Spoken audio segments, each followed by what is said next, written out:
Na na na na na. Rewexy, Mr. Romantic, yeah. Zviripo zvandinoshua, Mwari zviripo pachipfuva. Inini zvandinoda kuva, handingangorambe ndiripuwa.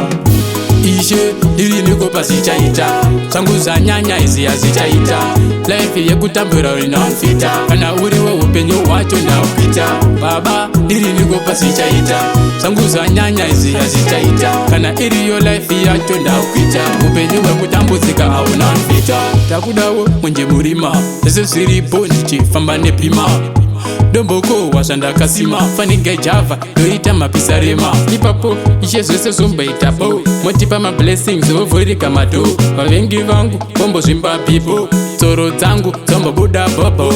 Torarama makaupenyu kalife, mondiita mbinga kupfuura strife. Ndinge ndichiruva zvimafoko endi knife, pateni ndakapaka X5. Ishe ndiriniko Pazvichaita, zvangu zvanyanya izi hazvichaita. Life yekutambura unomfita, kana uriwe upenyu hwacho ndakuita.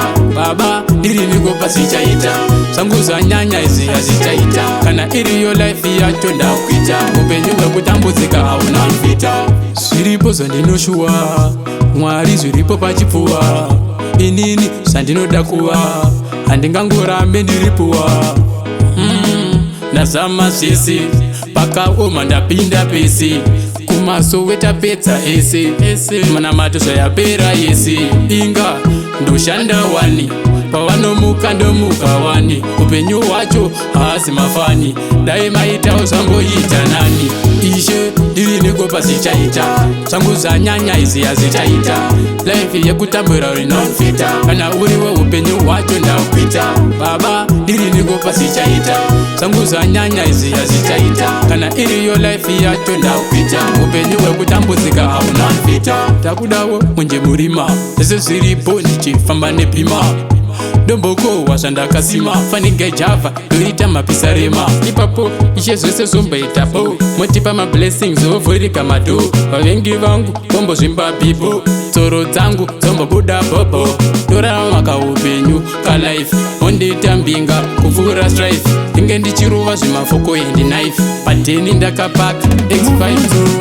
Ishe ndiriniko Pazvichaita, zvangu zvanyanya izi hazvichaita. Life yekutambura unomfita, kana uriwe upenyu hwacho ndakuita. Baba ndiriniko Pazvichaita, zvangu zvanyanya izi hazvichaita. Kana iriyo life yacho ndakuita, upenyu hwekutambudzika haunamfita.